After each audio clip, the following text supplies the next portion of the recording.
Sehat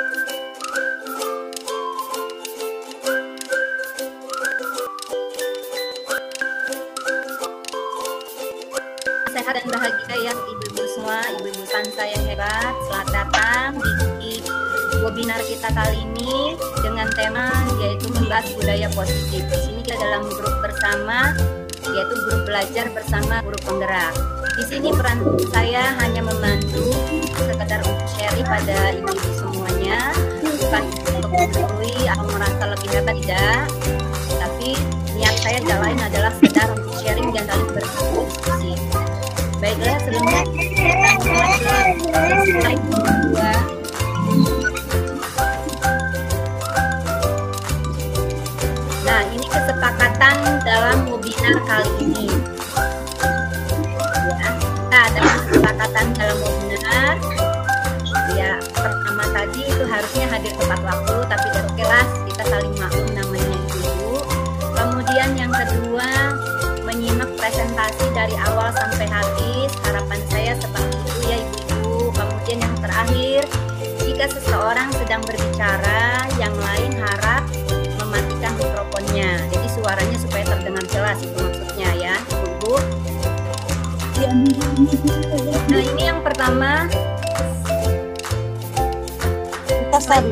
ya, itu yang berhubungan dengan budaya positif. Tentunya kita lihat dulu dari awal bahwa tujuan pendidikan menurut Ki Hajar Dewantara yaitu bahwa guru ya itu hanya sekedar menuntun segala kodrat yang ada pada anak agar anak-anak ya agar mereka maksudnya anak-anak dapat mencapai keselamatan dan kebahagiaan yang setinggi-tingginya baik sebagai manusia maupun anggota masyarakat di masa depan. Nah, itu merupakan tujuan dari pendidikan menurut Ki Hajar Dewantara. Mungkin ibu-ibu sudah tahu semuanya ya, tapi di sini saya hanya mengingatkan saja. Jadi perlu diingat bahwa menurut Ki Hajar Dewantara, kita peran seorang guru itu hanya menuntun ya, kodrat masing-masing anak itu sejak lahir mereka sudah memiliki kodratnya. Ibarat kertas ya, murid kita itu sudah memiliki tulisan-tulisan. Nah, tugas kita sebagai guru itu hanya menebalkan saja. Jadi bukan lagi membentuk atau apa. Itulah yang namanya kodrat menurut Ki Hajar Dewantara. Apa tujuannya? Yaitu agar tadi mencapai murid kita itu mencapai keselamatan dan kebahagiaan setinggi-tingginya nanti ketika dia terutama berada di dalam anggota masyarakat ya, masa depannya. Nah, yang ini adalah tugas kita sebagai pendidikan. Menuntun lebih detail lagi, lebih khusus lagi di sini ditekankan bahwa kita menuntun tumbuh atau hidupnya kekuatan kodrat yang ada pada anak agar dapat memperbaiki lakunya kan dasarnya hidup dan tumbuhnya kekuatan kodrat anak. Nah, kesemuanya itu memiliki tujuan yaitu untuk membentuk atau memberikan profil pelajar Pancasila. Seperti apa profil pelajar Pancasila itu tentunya harus memiliki 7 nilai. Yang pertama yaitu beriman dan bertakwa kepada Tuhan Yang Maha Esa. Kemudian yang kedua berakhlak mulia. Ini memang kita sudah tahu ya dari awal dunia pendidikan memang seperti ini. Kemudian yang ketiga berbineka global. Berbineka global di sini maksudnya ibu-ibu seperti kita ketahui bahwa Indonesia itu kan terdiri dari berbagai macam agama, bahasa, suku, ras seperti itu. Nah, jadi harapan kita ke depannya pelajar kita itu dapat memahami bahwa memahami secara umum, secara global, secara universal bahwa negara kita ini beraneka macam agama, suku, ras, bahasa seperti itu. Jadi mereka harus paham bagaimana menyikapinya ke depan. Nah, yang berikutnya bergotong royong. Bergotong royong ya pasti ini tertera juga ya dalam sila kita ya di Pancasila. Tentunya harus bergotong royong, tentunya dalam hal yang positif. Bukan bergotong royong dalam hal yang negatif ya ibu-ibu. Tapi misalnya mencontek, nah itu bukan gotong royong. Kadang murid kita suka ngeles gitu kan. Bu, gotong royong ya Bu. Padahal itu sebetulnya gotong royong yang sama. Yang berikutnya adalah bernalar kritis. Bernalar kritis pasti kita berharap nanti siswa kita mereka dapat bernalar kritis ya. Jadi itu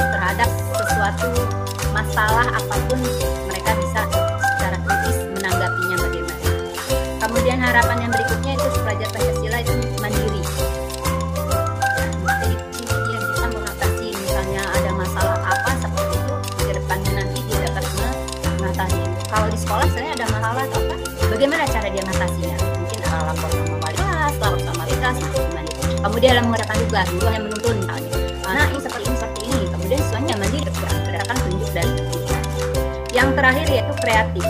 Tentu ini yang sangat kita harapkan, karena kreativitas ini dapat memunculkan nanti wirausaha harapannya. Jadi walaupun dia misalnya tidak harus jadi pekerja di suatu instansi, bisa jadi nanti dia wirausaha, buka usaha sendiri. Karena apa? Dari kreativitasnya itu tadi.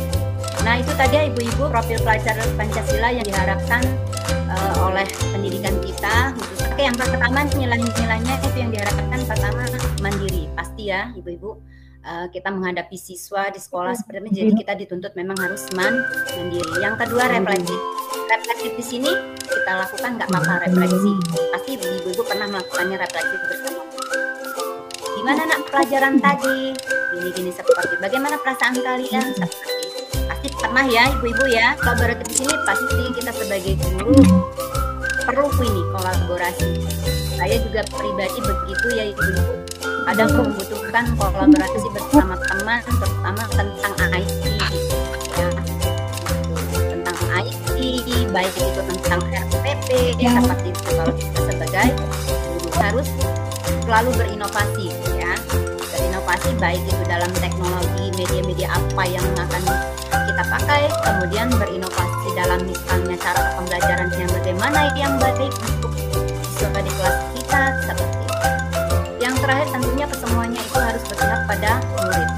Jadi sebisa mungkin ibu-ibu kita melibatkan murid, ya. Kita harus tahu bagaimana kemauan murid di kelas. Kadang kita mengharapkan apa, belum tentu murid itu mampu seperti itu. Nah, semua murid pasti memiliki beda-beda bakatnya. Nah, yang berikutnya peran guru penggerak. Nah, peran guru lah ya, khususnya sini ya guru penggerak lah. Ini pembelajaran juga buat saya dan buat kita semua. Yang pertama yaitu pemimpin pembelajaran. Karena kita sebagai guru ya sudah pasti kita adalah pemimpin pembelajaran di kelas. Ya. Yang kedua menggerakkan komunitas praktisi. Menggerakkan komunitas praktisi ya seperti ini ya ibu-ibu. Karena saya di komunitas guru penggerak ya saya membuat komunitas kecil yang ada di Spansa ya. Gerakan ya komunitas untuk sharing atau belajar bersama guru penggerak itu ajangnya untuk saling sharing dan berdiskusi seperti itu. Nah kalau kita yang besar komunitas praktisi ya seperti MGMP ya, pasti ibu-ibu semua anggota MGMP dan PGRI ya. Nah komunitas yang besar seperti itu, dan tanpa kita saja WhatsApp dan Facebook, Instagram, Twitter itu juga komunitas itu ya. Yang ketiga adalah menjadi coach guru lain. Ini coach di sini artinya bisa men-sharing, mengajari, saling mengajari guru lain supaya sama-sama dapat ilmunya. Yang berikutnya contohnya kayak gini ya Ibu, tapi bukan saya mengajari ya. Contohnya kayak hari ini saya di sini sebagai pemateri gitu. Tujuannya tadi saling sharing berbagi. Kemudian yang berikutnya mendorong kolaborasi. Kolaborasi di sini seperti guru penggerak ini ya. Saya ngajak ibu untuk masuk dalam grup saya yang saya buat, ikut dalam forum ini seperti ini. Nah itu sudah salah satu contoh dari mendorong kolaborasi. Tapi ibu juga pernah melakukannya di sekolah. Dan terakhir mewujudkan kepemimpinan murid. Di sini kita memberikan contoh pada siswa. Apa-apa ini biasanya dihubungkan dengan kegiatan organisasi di sekolah ya.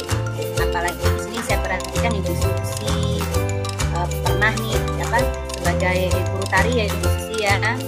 Kemudian contoh yang lain misalnya seperti guru-guru yang sudah pernah membimbing siswanya untuk lomba. Nah itu juga sama, itu sudah memungkinkan ke pemimpinan murid. Nah pada dasarnya kita sebagai pendidik sudah memiliki nilai-nilai dan peran guru penggerak ini. Hanya saja di dalam guru penggerak ini akan lebih ditajamkan lagi. Jadi silahkan nanti seandainya ada ibu-ibu yang berminat untuk mengikuti guru penggerak, ilmunya sangat banyak ya. Yang berikutnya budaya positif. Nah ini dia inti kita. Tadi saya hanya mengaitkan dengan materi-materi sebelumnya ya. Nah inilah inti kita di sini, budaya positif itu apa? pada dasarnya, pada intinya ibu, budaya positif ini sudah kita lakukan. Contohnya apa sih ibu? Kalau di sekolah yang ibu di budaya positif yang dilakukan di sekolah, silakan kita saling sharing nih. Tegur sapa dan salam, ya itu salah satu contoh budaya positif yang telah kita lakukan selama ini. Tapi karena kita sedang masa pandemi seperti ini, mungkin ya hanya sekedar tegur sapa dan namaste ya, salam kita sekarang ya. Budaya positif itu apa? Oke, biar kita lebih tahu lagi sebenarnya budaya positif itu apa, ibu-ibu? Yaitu berisi nilai, keyakinan atau bisa juga kebiasaan yang sudah kita lakukan di kelas maupun di sekolah. Tentunya semuanya itu nilai-nilai yang berpihak pada murid, inklusif, penuh hormat dan bertanggung jawab. Ya, pada intinya pada dasarnya kita sudah semua melakukan budaya positif. Contohnya tadi yang disebutkan tadi ya, bertegur sapa dan salaman. Tapi karena kita masa pandemi seperti ini ya, salamannya ya namaste saja. Oke, sampai di sini budaya positif. Paham ya ibu-ibu ya? Itu berisi nilai-nilai atau keyakinan yang kebiasaan yang sudah terbentuk di sekolah. Nah, tentunya hal tersebut harus bersiap pada murid. Yang berikutnya lagi, nah ini dia. Paham Bu Nopila?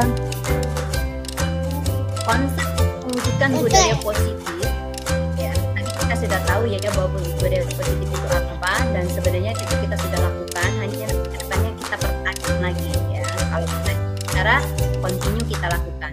Nah, konsep yang diperlukan dalam mewujudkan budaya positif ini menurut modul yang saya baca itu ada, kita harus tahu posisi kontrol guru itu seperti apa ya. Posisi kontrol guru ini tentunya dalam kita menghadapi masalah-masalah yang ada pada murid. Tentu kita sebagai guru pasti menghadapi banyak masalah, ya kan ibu-ibu? Ya, benar. Nah, posisi kontrol ya, guru betul. Ya yang telah saya baca dan modul itu ada 5. Yang pertama penghukum ya, ibu-ibu. Penghukum di sini posisi itu langsung to the point. Ya, kamu salah ya, berarti kamu saya hukum. Nah, itu sebenarnya menurut ilmu yang ada guru penggerak itu tidak boleh dilakukan seperti itu. Karena apa? Akan membuat siswa makin down. Yang kedua, sudah telah bersalah. Ini juga sama. Aduh, kamu lagi ya yang bikin salah. Gini seperti itu. Itu siswanya makin malah merasa terpojok tanpa kita sadar. Jadi sebenarnya posisi penghukum, dan saya juga pernah ya ibu, saya juga masih belajar ini ya. Pada dasarnya kita semua masih belajar ya. Makanya di sini saya hanya sharing gitu ya. Ini ilmu kita ke depannya. Nah, posisi kontrol guru dalam menghadapi murid, masalah-masalah yang ada murid pada posisi penghukum dan pembuat rasa bersalah, ini justru sebenarnya membuat kontrol murid itu semakin apa ya, kalau bisa kita katakan itu justru gagal ya. Gagal kita dalam mengontrol siswa tersebut. Jadi identitas siswa akan gagal, justru akan merasa bersalah, kemudian akhirnya karena dia akan makin mungkin malu seperti itu. Nah, yang berikutnya posisi kontrol sebagai teman. Nah, ini mungkin sudah ada yang kita seperti ini ya, sebagai teman.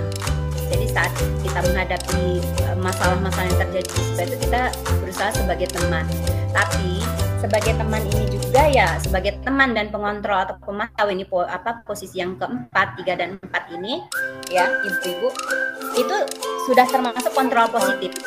Kalau beda sama yang 1 dan 2. 1 dan 2 ini itu membuat kontrolnya disebut kontrol negatif ya.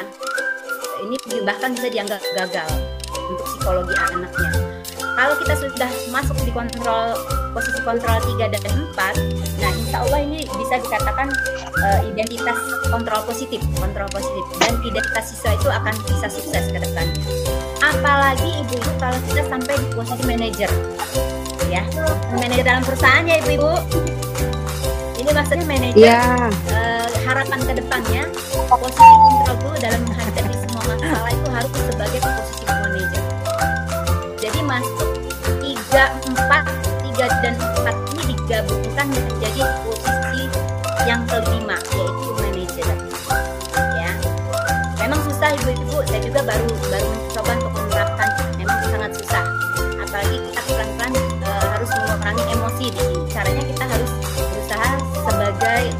nanti mengatasi masalah siswa itu dengan sebagai manajer disiplin yang berisi perilaku positif pada murid.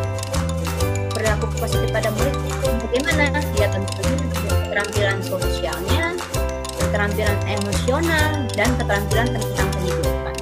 Ini sangat luas semua, sosial, emosional, dan keterampilan kehidupan. Nah, kedua konsep ini ibu-ibu dari posisi kontrol guru dan disiplin positif inilah nanti yang bisa mewujudkan yang namanya budaya positif tadi di sekolah. Supaya apa yang membangun budaya positif di sekolah? Yang pertama itu dari hal yang paling kecil adalah membuat kesepakatan kelas. Apa sih kesepakatan kelas ibu-ibu? Yaitu ini dari awalnya dari peraturan-peraturan kelas yang kita buat bersama siswa kita saat KBM, ya. Dari peraturan. Kalau peraturan kan biasanya ibu-ibu bahasanya kita pakai dilarang ya. Iya. Tidak ibu-ibu. Dilarang. Iya benar itu. Contek misalnya. Dilarang terlambat atau tidak boleh terlambat. Nah biasanya kita pakai kalimat-kalimat negatif. Nah, kalau dalam kesepakatan kelas, kita buatnya gini, ibu-ibu, pakai kalimat yang positif. Sama coba ya, ibu ya. Ya, insya Allah Bu Nabila. Guruku, kemudian komite sekolah, warga sekitar, termasuk dalam mewujudkannya, tentunya itu yang berenang harus ada 3 hal ini. Ya, yang pertama yaitu penciptaan dengan belajar ramah murid. Nah, ini saya perhatikan di sekolah-sekolah ya ibu ya kan kalau sudah diterapkan lingkungan belajar yang ramah murid. Kemudian yang kedua pengajaran dan penguatan yang positif. Ini juga yakin saya ini pasti sudah melakukan memberikan pengajaran dan penguatan yang positif pada siswanya. Kemudian yang ketiga kebijakan dan strategi untuk mengatasi perilaku yang tidak diterima. Jadi kebijakan atau strategi apa? Itu yang tidak bisa diterima. Nah, dari upaya-upaya tadi yang telah membuat semangat dan yang kedua membuat mengetahui di sekolah itu harus ada 3 hal ini ya. Insya Allah nanti kedepannya akan terwujud yang namanya budaya positif